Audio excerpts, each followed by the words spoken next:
Someone sent me an Abby Chatfield video Oh. of her doing Housewives. Oh, I love it. Of, They say to celebrate your success. Well, bottoms up. I might be a bottom, but I'll work my way to the top. Now, is that They say any holes. that's Beverly Hills music, isn't it? yeah. Oh. And they're talking about sticking stuff in their bum-bums. Sticking stuff in your bum. Stuff in the bum. Do people just do that What? when they're by themselves? I guess. Or is that a group- Actually, is that a gosh, group this thing? This is mean of me. All to right, hang on. say, Wait, but- before you do that, let's start the podcast. Okay.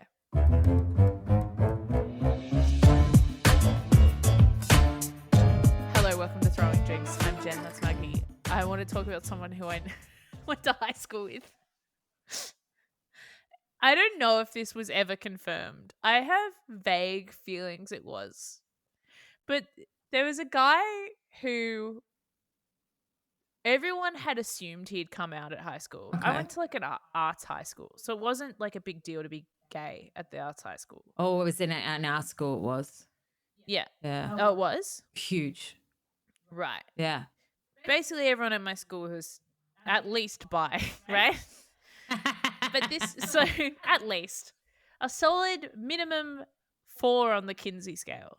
Anyway, What's that? so this is the Kinsey scale is like the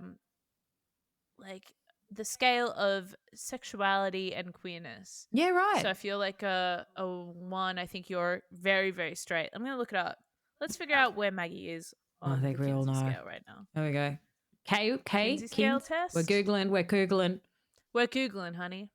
This podcast Free online Kinsey test. Ah. That'll be right. Do I have to do a In order test or is to it, account, is it just a scale? Hang on. What's the Wikipedia say? I'm on Bing. you do a test. You do a test to find where you are on the scale. So there's 7 questions. You want to go? Yeah. To whom are you attracted? Ben. Men Oh. and women, mostly people of the opposite sex from mine, mostly people of the same sex as mine, only people of the opposite sex from mine, only people of the same sex as mine. Only people of the opposite sex is fine. Do we have to do more questions? It's very uncool to be straight these days. In some ways, you're the last minority. Hmm. Who have you had sex with? Not names. Both men and women. Both men and women, but I prefer people of the opposite sex from mine. Both men and women, but I prefer people of the same sex as mine. Only people of the opposite sex from mine. Only people of the same sex as mine. Only people from the opposite sex. I reckon you're going to be a straight up like 1. I reckon. We are the minority these days. We're the last ones left. It's very uncool. All right. Who have you had sexual fantasies about? Both men and women. Mostly people of the opposite sex from mine. Mostly people of the same sex as mine. Only people of the opposite sex from mine. Only people of the same sex as mine. Only opposite. Yeah. Opposite. Yeah. And I would say this isn't something that I'm like. Oh, I don't think you're holding back Can at you all. imagine the grants and the jobs I could get being in a woman in comedy? I am a white straight woman in comedy. We have it hard. It is a hard life these days. It is funny because I did my like Melbourne registration, and there's an option to like list your show as like an LGBTQI show, and I didn't fill in the thing, but someone else did, and they ticked me as that, and I'm like, yeah, I mean, yes, like I am LGBTQI, but I don't think it's a LGBTQI show. Can you put something in? Yeah, I'll just be like, I love kissing fucking chicks. All right. 3 more questions. Oh, we're still doing the okay. Yeah. All right. With whom? You're trying to. This is entrapment. You're trying to get me. I'm not trying to get you. I just want to know. I just want it confirmed where you are. With whom do you form strong emotional bonds? Both men and women. Mostly people of the opposite sex from mine. Mostly people of the same sex as mine. Only people of the opposite sex from mine. Only people of the same sex as mine. What do you mean by emotional bonds? I like guess friendships and stuff. But it's not about how many of each sex. I think it's mostly, it's just saying like, would you say your closest friends are mostly men, mostly women, or kind of a mix of both? A mix of both, but leaning towards men, I would say. Okay. Does that make sense? Yeah. So I'm gonna say mostly people, I would say mostly opposite 70%. people, opposite sex from mine. I'm terrified. I Everyone's know you are. But this is a beautiful and vulnerable way to start the pod. Okay, second last okay, question. the Kinsey test. Who do you feel the most comfortable socializing with? Both men and women, mostly people of the opposite sex, mostly people of the same sex, only people of the opposite sex, only people of the same sex. I would say mostly people of the opposite sex. Right. Okay. Yeah, and I don't even understand that. I think I've got a very like aesthetic sense of humor, and I'm quite brash. Potentially, does that make sense? Absolutely. Am I making any sense? Absolutely. Yeah. I was You know what I'm honestly like. thinking about this the other day. Hmm. Because basically, I'm trapped in some group chat situations I don't want to be in. Like a few Oh, group no. chats. I would say I've got all my group chats on mute. There's only one I really participate in. And then the others, I'm just kind of like, not for me. Mm. But the moment you leave a group chat is the moment everyone will just start talking shit about you. So I'm like, I'm stuck. But I was thinking about it because I never feel like that with men. I feel like if I leave a group chat and they talk shit about me, I'm like, that's fine. I don't give a shit. Yeah. Yeah. All right. Last question of the Kinsey scale. Oh, okay. Yeah. So last question. The idea Okay. of having sex with someone of the opposite sex from you is desirable, interesting, tolerable, negative, disgusting. I think disgusting's really harsh because that's implying that I'm revolted by the individual, right? But this is opposite sex, so this is having sex with a man. Do you Oh, find the man. No, I like it a lot. And then the last question is, the idea of having sex with someone of the same sex as me, you would say probably a negative experience if you were to do that. Yeah, negative because I think disgusting is not. Yeah, unless disgusting becomes homophobic. Yeah, exactly. That's how it feels awful. Okay, unless they're a bit unfresh. Yeah. That's not homophobic. No, that's a note on sloppiness. That's an unfresh individual, and that is disgusting. That is disgusting, and that's across genders, I would say. I'm a fresh gal. I like to keep it fresh. I do 2 showers a day. I insist on anyone else, having another shower as well. Mm-hmm. Would you like to know where you fall on the Kinsey scale? Tell me. You are a 0. What does that mean? 0 out of 6. So 6 being exclusively homosexual. Yeah. You are a 0, which is exclusively heterosexual. Well, there you go. Yes. And yeah, we're just persecuted these days. You are persecuted. We can't be ourselves. It is hard. Can't talk about it. Get excluded from certain things and lineups. Can't. Where's our float? I think there is an ally float, actually. Oh, is there an ally float? I'm pretty sure, yeah. My dream is actually, and I don't know if this is going to tip me back up the Kinsey stuff, I would love to take part in the Mardi Gras. Girl, it looks so much fun. That's very achievable for you. I was hoping one of my nieces was going to be gay, and then I could be on the parents and friends float. Oh, yeah. Because that always looks like heaps of fun.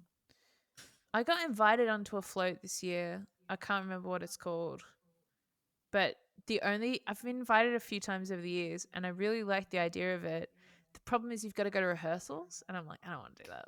I can't rehearse? Well, because you've got to do moves. Like, as you walk down, I mean, there are some floats that are just like waving and stuff.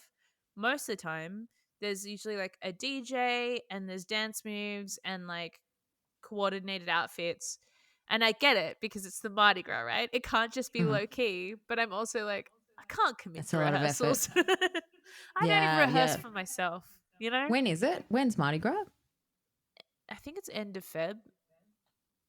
Or mid End of Feb. Yeah. Oh, so it's soon. Yeah, it's really soon. Right. Oh, I've always wanted to go. It looks so much fun. It's so fun. Yeah. It's so fun. It's like just like Sydney at its absolute best. There's like the ANZ float, And like there's like the, Maya float now. Yeah. And I was like, I'll probably get one of those. I'd get on the ones that everyone boos. The Hay and Z vote. The 0 Kinsey Scale float.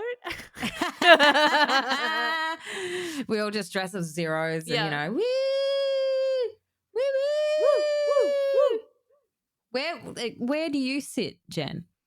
Let's have a look. I think I am a 3, which is Equal. yeah. I quaver around, I think. It honestly sometimes depends on where I am in my cycle. I feel sometimes That's I find funny. like the week before my period and the week of my period, I find men absolutely fucking disgusting. Interesting. Yeah. I feel weird saying that out loud, but Not not my beautiful boyfriend, of course, who is the best. Do you know what I've just been through? Nicotine withdrawal on top of PMS. Ooh. I think I've found the nightmare situation why women shouldn't have access to nuclear arms. Coming down off nicotine and having PMS at the same time. Oh, worst. If you've done that out there, kudos. Many people must have. But the mood swings and the mood changes, you're already going crazy. Yeah. Coming off nicotine. And then the hormonal craziness kicks in as well. And I'm so glad Australia has arms controls because everyone I was so furious with and I just like hated them for a day. Next day, fine. You're like, what's up? But it was the strongest PMS I've ever experienced. That's so brutal. Like violently PMS. Like where you feel like you're inside your own body watching yourself be crazy and you're like, I feel like there's no one at the wheel at the moment. Yeah. And like the day was actually someone had done something really nice for us, but I hated them. I hated everything that was happening. You can't sit outside yourself and just be like, what like you got to take a breath, What a strange entry to this podcast we've had. I like it. I feel like we've both had kind of intense weeks. And so this was just the energy going in. Got to get into it sometimes, That's real life. It is real life. How is your life been? How is your life been? How is your life been? How is your life? How is your life been? How is your life been? How is your life been? It's been all right. That's It's the name been of the very episode. stressful. How is your life been? I'm writing it down. Write it down. How has your life been? The new segment. How is your life been? Listeners, I know I'm very well aware that I have a slurry speech pattern. Oh, I fucked it up. Slurry speech pattern. Just me. I've always been a bit of a slurrer. I think I'm a slurrer. No, you've got a beautiful radio voice. I don't know. I've been trying to do more TikTok and I just feel like every time I post, I'm like, oh, you're such a fucking idiot. Every time I post, I'm like, you suck.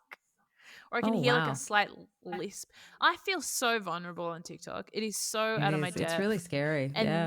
And I really enjoy using it and watching it. And I think some of the best stuff I've seen in ages, the only good stuff on social media, I think, is on TikTok. But I'm not making it. Huge call. What about think Facebook? That's true. Facebook's killing it at the moment. Look. Yeah, some Facebook How stuff. do you say that about up. Marketplace? I know. Okay, Marketplace still has it, but Marketplace is probably the only reason I'm still on Facebook. Oh, I would do anything to get off Facebook, but I can't. You can't get off it. You just can't. You can't get off it. You can't get off it. You can't. You got to stay on Facebook. You got to stay on Facebook. You can't get off it. You got to keep on Facebook.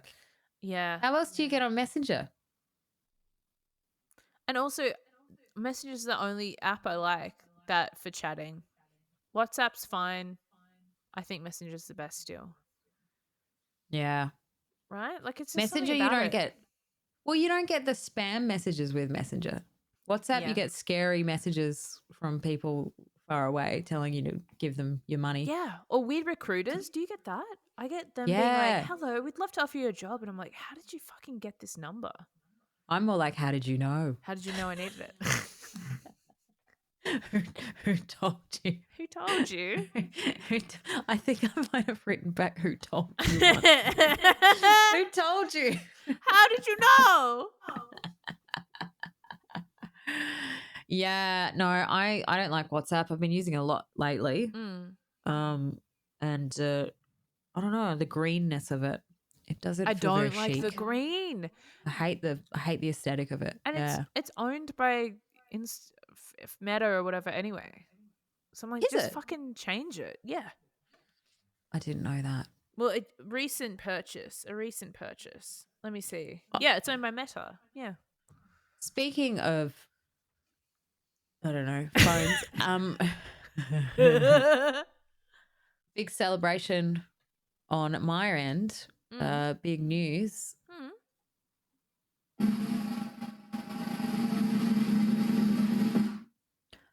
I've paid off my phone bill. Oh shit, dude. Woo! Congrats, dude. Was it a hefty phone bill? Yeah, I just signed up.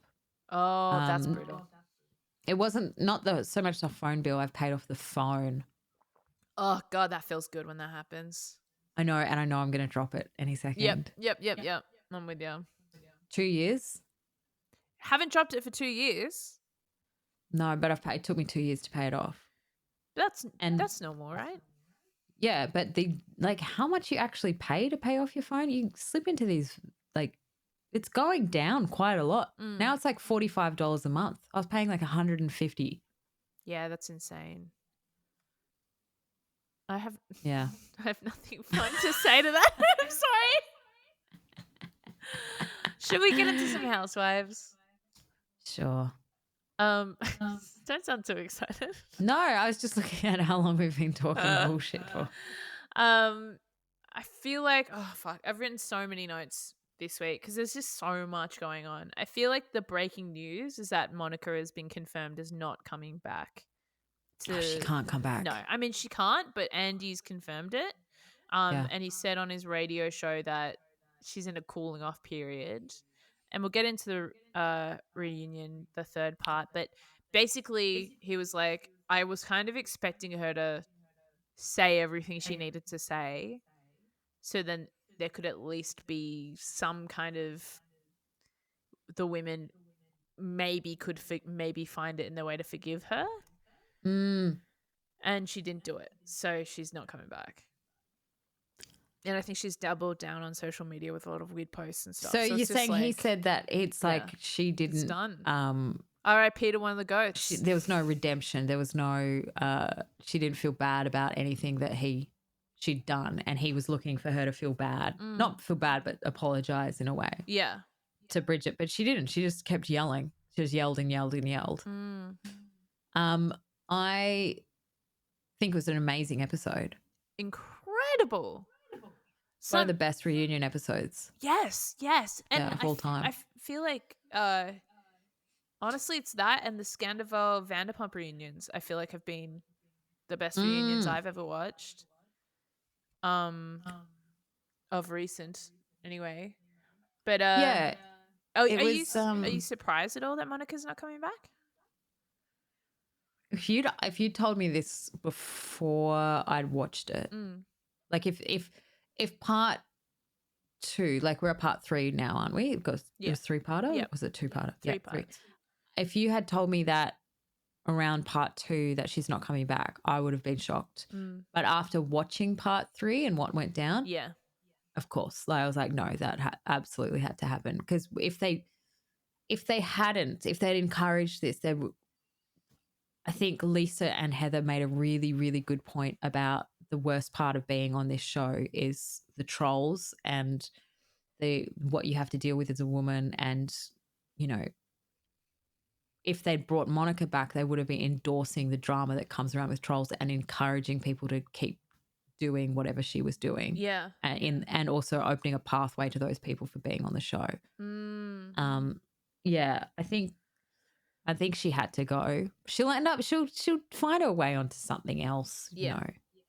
Definitely. She'll be on a Big Brother or something, you know, they'll scoop her up. But if they'd kept her on the show, it would have looked like the network is backing trolls. Yeah. And that's they like the And lady it's an said unsafe that. environment, like Yeah. work-wise. Yeah. Especially I with think so. everything that Bravo's been through. And what did you think of Heather's chat about Jen and the black eye as well? That was another big moment. Yeah, man, I think like Heather's not as righteous as she thinks she is. Like, I think it was put to her. I think it was put to her pretty well by like Andy, that like she endangered like the jobs of many people by doing that, and by covering up for a criminal. It is an endorsement of behavior. Yes, it is an abusive relationship. I don't think it's necessarily that different from Monica. I think in terms of hurting people, I think Monica will probably be punished more because the people she's hurt are much more visible. But I think... Yeah. How did you wonder, like me? The one thing I didn't know and didn't get was there was no answer to why she hit her in the eye.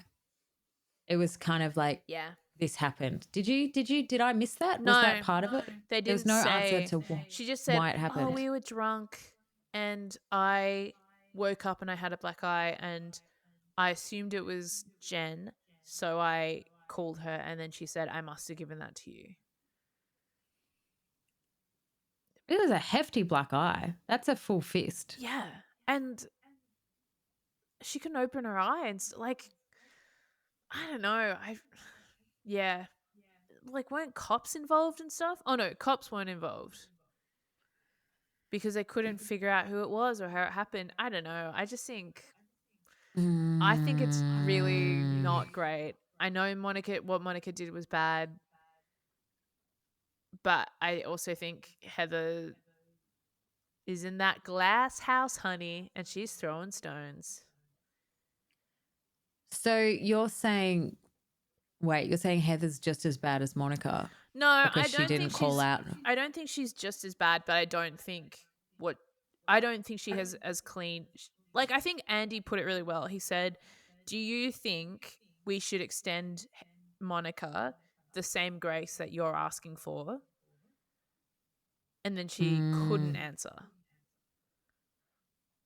And like, again, like, there's a cover up of an assault versus cyberbullying. Neither are good. Yeah, it's all gone a bit icky quickly, hasn't it? Yeah, I just think it's like really... I think Monica's downfall was the drive-by. Yes, and when she had no answer for it, except like, "Oh, the FBI told me to see if she was like, it was like, yeah, you're done, you're cooked.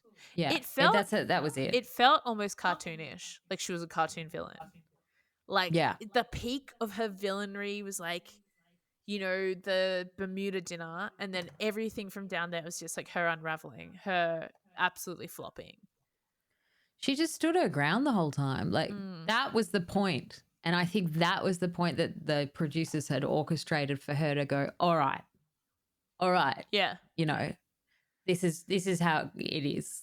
I fucked up. It was weird. I wanted to be on the show. It went too far. It was a bit of fun. Now look back on it. It was creepy and weird. And I'm sorry that you guys all got involved. That's what she should have said. So she didn't. She was just like, nah, fuck you. No, I don't care. Fuck you. I didn't do it. Yeah. Yeah. And just the burn book. Her, that just like sucked. Sorry, that was such a flop. And like, that was just like, girl, like, you dig the fuck up. Like, this is bad. Yeah. And you could see everyone go, oh, come on. Like, we're not even scared. It's like, you got to be kidding. I would pay $1 million to be in the room when she pulled that out though. Like, the feeling of that bombing. Bomb so hard. I've seen some great bombs, and that one was a cracker. One of the all-time bombs, I feel. But then it kept bombing. Like when Andy was like, "Just explain to me, like, what is I've the never purpose seen him of this go, book? What's the purpose of this happening?" Because he was like, so you've obviously written some jokes at the start and then you've just printed out the Instagram account and posted it. He's like, what's the purpose of And any like of this? she insulted him too. Yeah, she says he was like, I She's did trying love to the get bit that where Mean Girls the movie tie-in, you know? She's trying to get that. I wonder if a bit of paid promotion accidentally. Mm. Do go see that film though. My friend's in it and she's very good. Who? Her name's Angari Rice. Oh, She she's plays great. I Casey. watched it. Yeah. It's so Yeah. good. Oh, great. Yeah. Yeah. So her I haven't- parents, I think were like Miranda Tapsell's drama teachers in the Northern Territory. Yeah. So the Rices are incredible writer director couple, and they're now over here. And Angari and her little sister, both did drama, and Ben used to help Angari with her accents for film auditions. Oh, that's awesome. Yeah, and so and then she got that film with Russell Crowe and Ryan Gosling, and that was the start of everything. Yeah. Yeah, but I could not tell you she would come to all our festival shows, even when things were getting big, and just have a lovely time. Oh, that's nice. She's just a really nice chick. Yeah, really, really nice and very talented. Yeah. Very humble. And her parents are gorgeous. And that makes sense, I think. Yeah, because they were all over in Perth. I think they knew each other over there as well. But they're in their own right. Her mum is a very, very talented playwright and director, and so is her dad. So it's in the blood, but not like Nepo wise. Like they're underground, cool, arty, like very chill. On TikTok, people are really throwing that her way, and I'm just like, what, throwing Angari? yeah, being like, she's a nepo baby. That's that's why doesn't she even booked work. Mean Girls the movie, the musical, because her parents are good playwrights from Melbourne or something. No, they've got it all wrong. Yeah. These guys are like underground, cool, like not. It is not a Hollywood Nepo. I couldn't tell you. That's so funny that people are doing that. They've got it all wrong. That she's, in a way, nepotism in the way that she's part of a family that is creative, but not a family that could give you a leg up in Hollywood, or land you roles without the talent that you already had. So it's so funny because someone, I remember there was I think it was maybe the AV Club or something, did an article about all the nepo babies in Hollywood, and they accused Phoebe Bridgers of being a nepo baby, the singer-songwriter Phoebe Bridgers. is this the New York Magazine bit? Yes. Yeah. And they said Phoebe Bridgers is a nepo baby because her dad was a set builder. And it was just like, how the fuck? Like, that's just like a blue-collar job on a fucking film set. Everyone's so against Nepo baby, but I'd kill to be a Nepo baby. Yeah, fuck yeah. Come on. I'd love that. I know some nepo babies, and you know what? They make life interesting. You never bored around a nepo baby. You saying Nepo or Nepo? I say Nepo. Isn't it Is nepo? that the wrong way? It's just nepotism. I've been calling them Nepos. Nepo's cute. I love a Nepo. A Nepo. Yeah, I am the only one in my family in my profession where they are all in a similar position, profession to each other. And I would have loved it the other way around, just to have that little like bit of leg up and support and understanding. I don't know. I think, people who get riled up about Nepo babies are just jealous. Yeah. Genuinely, aren't you? Like if you were like Steven Spielberg's daughter and you're like, I want to be an actor. And he's like, well, I love you, honey. Here's a film. Is You'd there be a like, great. Spielberg that I think there is a Spielberg child that is a director, and I am a bit like, oh, okay. It's like one of those ones where I'm like, yeah, fuck, okay. Okay, yeah, exactly. But what are they gonna do? My favorite nepo baby is Sofia Coppola's daughter. She had a Have you heard about this? She had a secret with Thomas Mars. Yeah. She had a Phoenix secret fame? TikTok. So her parents wouldn't let her have a TikTok, but she had a secret TikTok, and she told a story on TikTok. It's like made the rounds because it all got nuked. She told a story about how she wanted to go hang with her friends one weekend, and her parents wouldn't let her go while they were overseas or working or something. So she used her dad's gold credit card to order a helicopter to pick her up to go hang out with her friends. I mean, wouldn't you? Yeah. And she was like, and now I'm grounded. So I'm making tomato salad with our personal chef. Like, Do you reckon he's loaded? I mean, Phoenix are big, but Phoenix are pretty big. And like, I think. are they like Coldplay big? Are they know. helicopter big? I don't know. Give us a call. What do you think? 1-800-MAGGIE. Are Phoenix big enough to afford random helicopters? Are they Coldplay? But I'm Financially sure, big. you know, it's like rich people never rich from one thing. They're always rich from heaps of different things. Like, Yeah. it's probably like they get a bit of money from this and then they put it into property or they have a business or some shit, you know? Yeah, I know a rich guy who invested in roof racks. Mm. I'm going to invest in a valve or something. They're the ones you always need a valve that everyone needs. Mm. A valve that runs the world, a new valve. That's what I'm getting. I was watching a TikTok today. Sorry, I keep saying TikTok, by the way, but I was watching a TikTok today and it was this building inspector and basically goes down around to new buildings in Melbourne to do the inspection before people move in. Oh, I've seen him. Yeah. Yeah. And it's always fucked. It's always like, oh yeah, they fucked this and this is fucked and this was built in like last year and they haven't done this properly. But he uses a ruler, right? And he uses a ruler to measure kind of how much of a slope certain fillings need to be. And they're almost never they never meet the standard of this ruler. I was watching it today and I was like, man, I need to be the person that invented that ruler. Because you'd be so that rich. everyone needs. That everyone needs the ruler. Yeah, and something exactly. you wouldn't That's immediately the thing. think of. No. You gotta get the thing that everyone needs. Yeah. That they don't know they need. They don't know they and need. something that it's not gonna go like it's not technology based. That ruler is a perfect thing because obviously they must have come out with digital versions of that ruler. Sure. And people just go, it's just never the same. You got to do it yourself.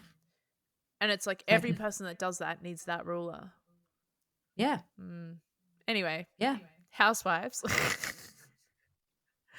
But it is like, it's like how probably a lot of the housewives got rich. Yeah. Well, it's like how Crystal's a coconut water magnate. Oh, that's right. Yeah. Have you haven't had a chance to watch this week's Beverly, right? I didn't. I've been busy. It's just Crystal. It's a flop fight. It's Crystal and Anne-Marie just getting into it with each other. Get her off. Yeah. Get her off. Yeah. It's just two flops flopping at each other, you know? See, I think I mentioned this last week. I've come round to Crystal. I like Crystal. I was thinking about it while I was watching this episode. I like Crystal. I find her pretentious, but I also am pretentious. Sometimes I like that in her because sometimes I like being pretentious. Yeah. Would you call yourself a pretentious woman? I think sometimes I'm very pretentious. Yeah, I think so. Can you expand on when that happens? Because I wouldn't label you that at all. I would really. I don't know. I do like. What is it? I do get a little rush when people don't know something I know. I love that. Is that pretentious though? I think so. I think that's a bit. I think it's a bit like you're kind of gatekeeping a bit for the sake of gatekeeping. I find it's not something I do all the time, but it's a tendency I have sometimes. But I appreciate you saying I don't have it. So you don't think I'm pretentious? I don't think you're pretentious. No, I think I'm very pretentious. What? Yeah, I mean, like I've got like this is all coming out today. I have half a wardrobe of clothes dedicated just to holidays in Noosa. I live in Melbourne. That's pretentious. Is that pretentious or that just privileged? That is pretentious. I wear collared shirts with the collar up. I see. That's a look now, though. Like that's pretentious. They call that quiet luxury or whatever. I don't know. I also think we're surrounded by, again, being in comedy, we're surrounded by the slobbiest scrubs in the world. So it's like, it's hard, relatively, yeah, maybe. No, I think I am. And I think that's okay. You just got to be all right. You just got to love yourself in your own skin. Yeah. in your Noosa clothes. I know. First and only Yeah. time I went to Noosa was, I've been to Noosa twice. Once on a tour, which was horrendous, and second time was for your wedding, which was stunning, beautiful, loved it. It was delightful, wasn't it? It's the perfect wedding. It's the best wedding I've ever been to. Oh, that's nice. It really was. But there's more to come. Like you'll go to more weddings, so I want to see if it still floats, if it still lives up to its hype. It was a great day. It was a really good day, but also everything around it was good. The mix of people was good. It was a great mix. Sharing an apartment with Alexi Toliopoulos and Alistair Baldwin, Oh, two of the great boys. You know, I would say cultural icons of Australian current comedy and art scene. And we talk about Alexi Toliopoulos a lot almost on this every podcast. single episode. Alexi, it's just such a good name as well. Alexi Toliopoulos. Alexi Toliopoulos is if you haven't listened to every podcast we've ever done, is I'd say every film podcast critic. made in Australia. He's on it. He was on our podcast. He's been on our podcast, and it's a really good episode if you want to go back and listen to it. From Alistair Baldwin is one of the top up and coming playwrights and TV writers in Australia. Future father of a nepo baby. Is he? Well, no, just from Ngowri's parents. Oh yeah, exactly. Yeah, watch out. And he's also an incredible disability advocate as well as big old queer. No? Yeah, no, I guess. Yeah. He does. I went and saw his. He wrote an incredible play that was on at Malthouse. Malthouse. It was so good. That is cool that you guys in Melbourne have people you know that put on plays at the big ones. I know. He's the only one. No, He's the one. but Edo was in that musical and stuff like that. I feel like that is one thing I envy about the scene in Melbourne is that you guys actually get to put on things at the big places, whereas I feel like Sydney main stages are a bit older and crustier and a bit more establishment. Or it's just the same NIDA grads doing something. Roster. Yeah. It's the same fucking NIDA grads just putting on a different rotation of plays. Yeah. So you froze. You froze and then my phone went off. Yeah. And then I laughed about it, but you'd been talking the whole time. So that's going to sound really weird. That's all right. You'll probably give that a snip anyway.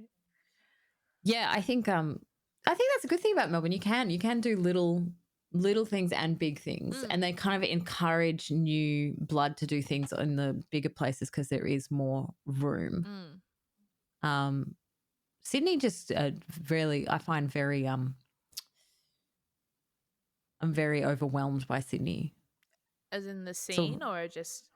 Yeah, in the art scene, even the comedy scene. It's go, go, go, make the money. It's got a very American-y vibe, no more London vibe, I reckon, to the Sydney arts, especially comedy scene. When you go up there, you guys are always talking about gigs. Who got this job? When are you starting there? What are you doing there? Where are you sleeping this? What is this? And Melbourne culture kind of vibe, which is like, I think what it is that you cannot afford to live off gigs in Sydney. No, you can't. You have to hustle. You can in Melbourne. Yeah. You can if you really want to. And the social, I think it's more of there's a lot of social cliques where Sydney it feels like there's kind of one clique. Down here, you can chill out and dabble in and out and have like another job and another life, but still do quite well in comedy until you get to the stage where you can do it. Well, the thing I noticed in Melbourne is like you guys all hang out and have like dinner parties and stuff together. And I think some people in Sydney do that. I don't think many do though. That's weird because I would think that Sydney does that all the time. Maybe it's just the people putting up pictures. Yeah. I think we're thinking I've got to of the get same better person. than that. I've got to get better at it. Yeah. I think we're thinking of the same person who puts up pictures of the dinner parties, but I don't think. I used to host so many dinner parties. I was a dinner party queen in Melbourne. Were you? Mm-hmm. And it was when I would get really drunk and I'd be like, I want this to keep going. This is such a good night. I'm having so much fun. I'd organise a dinner party with the people who were there. Nice. And then the next week I'd get hit up being like, are we still on for Thursday? And Ben would be like, can you stop organizing these dinner parties? Because they're actually really expensive. Because if Yeah. it's our dinner party, you're providing food and entertainment for like 8 people for no reason. No reason. And they're all comedians. They don't repay They don't the bring favor. anything. Yeah. They don't bring anything. What are They're all they in gonna do, invite share you to their houses. show? Thanks. Yeah. I was like running around like Dorit Kemsley, just organizing hundreds of dinner parties. And we were always the party house until we realized the fact we're the party house means we're also the clean up house. Ugh. You have to do the cleanups. Fuck that. Yeah. So I would like to host another dinner party. Maybe I'll do it during the festival. My boyfriend is in a dinner party club and it's very cute. Oh, I love that for him. Yeah. He's in this thing called the Tuesday Night Music Club and it's just him and his guy mates. And every week on a Tuesday night, they go to a different guy's house and they listen to an album and have dinner themed around the album. I love that so much. I know. And like they're all kind of approaching 40 and they're all still doing it. And they've been doing it for like a few years now. And I'm like, man, like it's such a healthy thing for men to do totally. as well. And to like just sit there and enjoy something together. Like so nice. So nice. I'm really envious of that, honestly. Well, I've always wanted to, I was talking to someone who has a gourmet club. And once a month you go to someone's house and you have to cook a dish from a country.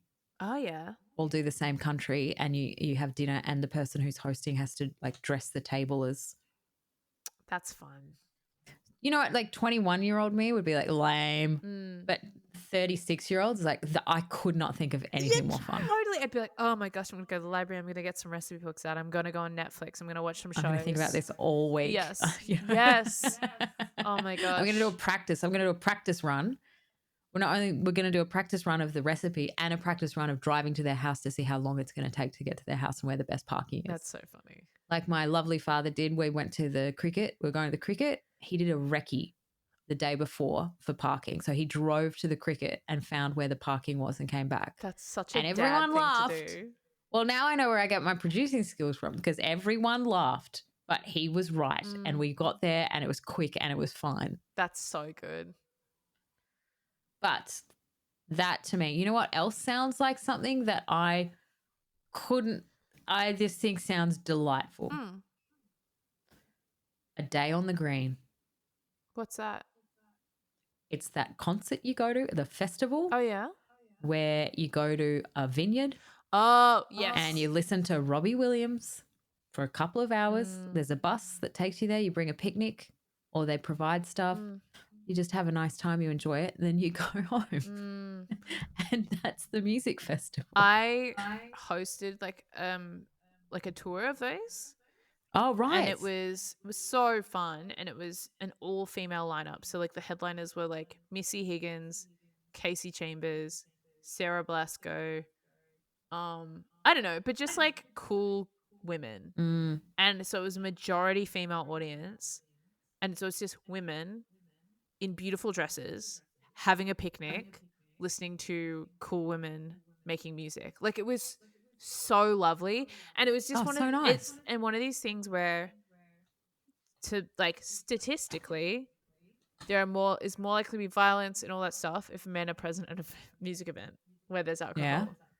But when women are drinking alcohol, there's less likely to be incidents of violence and like you're not going to get people pissing in bushes and shit like that and being ratchet. Like, you know, there were definitely a couple of people who overindulged, but it wasn't like it was harmless. It was just like, oh, that girl's dancing. Like that's it. Oh, just to get a nice spot on the hill. Yeah. Enjoy the Pop sunset. out the blanket. Have a little glass of sparkling. You got the charcuterie board, a little glass of sparkling. Listen to a bit of Elton John or, you know, Bryan Adams. Delightful. Pack it all up. Don't have to drive home. Get on the bus. Gorgeous. In your bed at that night. So you've had the festival experience, but you get to go to bed. Yeah. That, to me, sounds lovely. And if you're listening out there, Day on the Green, love to come along. Yeah. I would. Yeah. I'm sorry. Excuse me. Excuse me for being old Pardon and my boring. forwardness. No, yeah, I'm with you. Vineyard, I used to think they were the daggiest thing ever. Vineyard Me too. gigs. I used to laugh at them. Now I'm like, it's the dream gig. I love performing at them. I love going to them.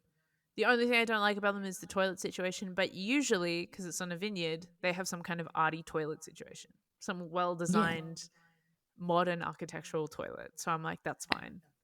But it's a music festival that it's only really 12 hours. So it's not a 36-hour camping style There toilet. is like potential that I might have to go to Splendor this year. Wow. And I'm like, hell on earth. I've had the last time I went to Splendor was like 2 years ago. It was truly hell on earth. It was that really wet one where like people's tents got washed away and people were like camping in their cars on the side of the road because people couldn't get out. It was like the idea that I might have to go again. I'm just like, I've only been once and I had to get medevaced out of there by Mel Buddle up to Queensland with the most horrific food poisoning I've ever had in my life. fuck. Yeah, it was my 30th birthday. Oh. And Mel was the only one driving back. So I was going to go home. Yeah. But my family's from Brisbane. So I was halfway between them. Yeah. So it was like, do I go home to Melbourne or for some reason go up make the my highway? way, go up to, and I don't even think I told my parents. I just knocked on the door. What? Shit everywhere. They're like, oh God, we can't take you out of our sight for 1 minute. Aww. That's Ben stayed at Splendor. He had fun. He had to perform though. I think was that the really wet year? It was like really rainy that year. Yeah, after that I said I'm good for for music festivals. That's why the Day of the Green just sounds so appealing to me. Oh, it's hard to go back. Are we sounding like the oldest people alive? Probably. I don't care. But we do young things as well, you This know. is the thing. I really did my 20s. I really did all the stuff that you do in your 20s and lived with the discomfort of it. And I'm happy to not do that anymore. I'm happy to be out of that scene. I don't miss that.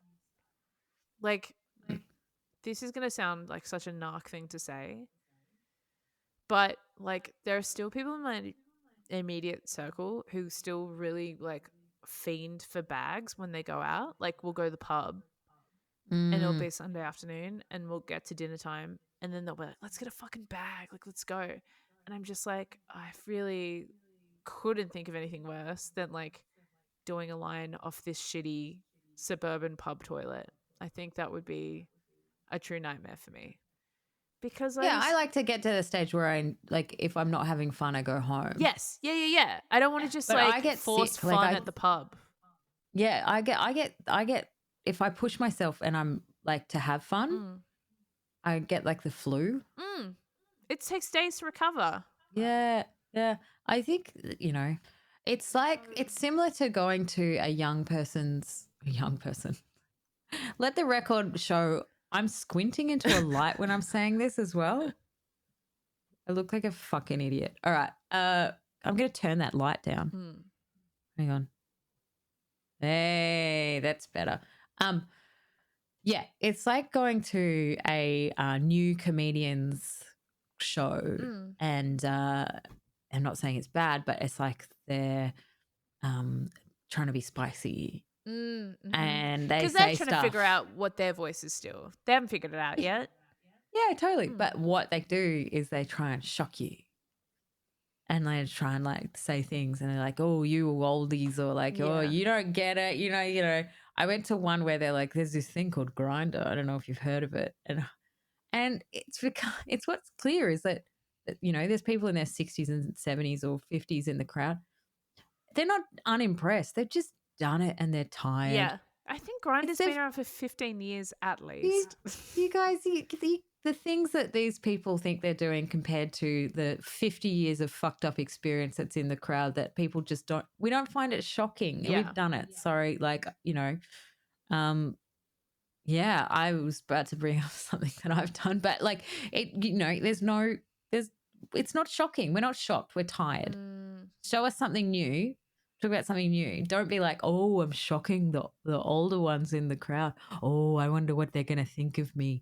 Oh, you know, like, oh, can they take the truth? They can't take the hardcore sexual truth that I'm throwing at them. And you're going, dude, I can. I took it for 10 years. Like, I'm tired Yeah. Show me something new. Yeah. That I find interesting. I find that really interesting when comics do that. That's like, yeah, it's so funny because it is really, you're watching someone figure out who they are in front of you, but they don't know that. Yeah. They think, they think they've got it. Yeah. I mean, I'm still trying to figure out who the fuck I am. But like, you know, comedically where you're at, like, you know what you do, what you're good at, and like what kind of tone of voice. I think it's a lot of different things, to be honest. But as in, like, you're not going to get up tomorrow and be like, I'm going to write like Stuart Lee type stand up. Like, I don't see that for you. I'm going to get really political and abrasive. Yeah. Oh God, I can't. When young comics do that kills me. Because I'm like, man. this is not sustainable for you. I saw like not good. a 17-year-old do a set once, and it was about like how fucked the government was, and I was like, you can't even vote. Like, I understand that it is really fucked up being a young person. Like, right now at this point in history, they've been through unspeakable trauma and stuff that we'll never experience the way they've experienced. But do not talk to a crowd of like adults about voting and how fucked the government is and tax. You've never even paid tax. Like, fuck you. Again, yeah, it's in the same crowd as like, you're talking to shock you 50-year-olds with about my sexual history. Yeah. And you're like, oh, what, all 20 minutes long. Well, Jeno, yeah. I think that's about enough for today. It's been a very sexy one. It's been very edgy. You know what? Enjoy it's been your raw. invasion it's been day. Raw as hell. And I like that. Sometimes we need to be raw as hell. We didn't really talk much Housewives, but that's okay.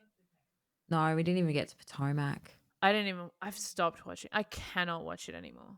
Really? All of a sudden? I'm just Is it because of the spiciness of Salt Lake? And you're like, now I know the spice. I can't go without. Yeah, and I just feel like this is a flop season of Potomac. I feel like it's treading the same waters as it was in last season. I don't feel like there's any real progression other than Robin, Dixon, and Juan, but it's still them denying shit and not actually coming to any resolution, and the women can't bring them to any resolution. So I'm just like, can't watch it. I'm rewatching season 1. I just finished watching season 1 of Vanderpump Rules because that starts next week or whenever.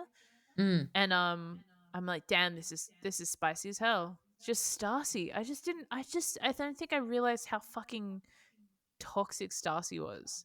I love Stacy. Good TV. Yeah, amazing. Horrible TV. person, great TV.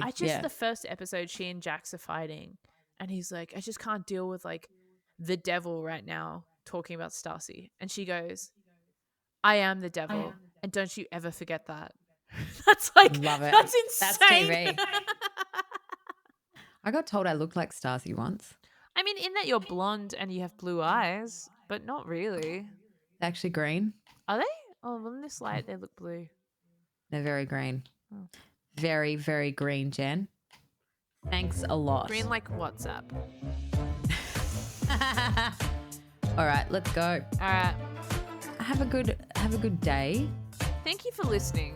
If you got through that, thank you. Yeah. And hashtag change the date. Why have we got the day off? Yeah, fuck this shit. Fuck this shit.